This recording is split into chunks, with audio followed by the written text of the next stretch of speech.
thought of staying off Netflix for life may seem a bit extreme, but college grads say they'd do it if it meant they didn't have to pay back their student loans. So what else beats paying off student debt? Financial professional Mike Kojonen is the owner of Principal Preservation Services. He joins us tonight with some surprising answers from a new study and also kind of some good ways to tackle student debt. Mike, thanks for being here. Good evening. Glad to be here. This is pretty interesting. There really are some pretty extreme things grads would rather do than pay off their debt. Yeah, like you said, Netflix, 70% said they'd stay off of Netflix for life.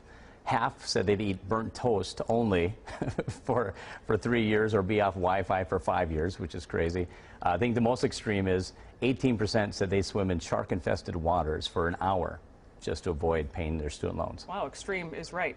Let's talk numbers here, but how big of a deal is this student debt? Yeah, I don't think it's life or death like swimming with sharks, but $35,000 is the average student loan debt when they graduate. So because of that, they're putting aside short-term and long-term goals, buying homes, even getting married, and avoiding putting money away for their retirement, which is costing them years of compound interest, so it's really affecting when they can retire. But you are here to offer some help here. What can graduates do to kind of lessen their burden, to make this a bit easier? Yeah, if you have a federal student loan, they're going to just choose a repayment plan for you. But reality is there's 8 options, and you don't have to choose the one that they chose for you. And so maybe when you graduate from college, you don't make that 6-figure income like you thought, and you might have to choose an option that's income-based, so that's an option for you as well. Next is you don't want to miss payments because it affects your credit score, and your credit score affects your buying power, affects the interest you can get, even buying a home. But if you get 270 days past that payment, now your loan's in default. And student loan debt is one of those debts you can never run from. You can't even file a bankruptcy to get rid of it. It will follow you all the days of your life. So take it serious and make a plan. And you say that attack the debt? Yeah, that's the next one. Exactly. Tack that debt. I think you should pay that debt off within 5 or 10 years.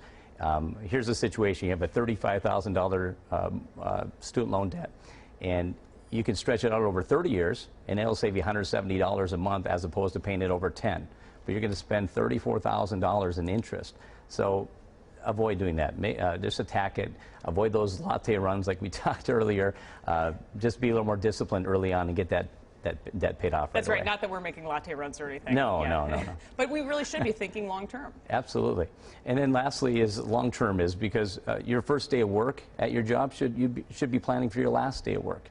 Get enrolled in that 401k plan right away. And I know it might seem like a big number, that debt that you have might be insurmountable, but do what you can. And if their company matching is 2% or 3%, do that at least to get that company matching. And eventually, when you get raises over time, build that up to 10 to 15% of your contributions of your income. And we know, Mike, that it's not just students feeling the pinch here, but parents are involved in this as well. Yeah. Unfortunately, a lot of the parents or grandparents even have co-signed on the debts for the kids. And that's majority of the problem. The lesser amount is not their debt. It's actually the ones they co-signed for.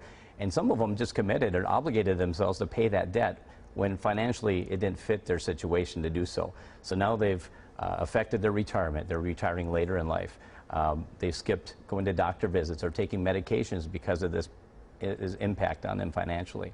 And I think the scariest thing right now, we have 40,000 Americans that are getting their Social Security earnings, wages garnished because of their student loans are in default by either theirs or the kids or grandkids. So again, just to recap here, when it comes to paying off your student loans, the best plan of attack is choosing a repayment plan, never missing those payments, attacking the debt, and thinking long term.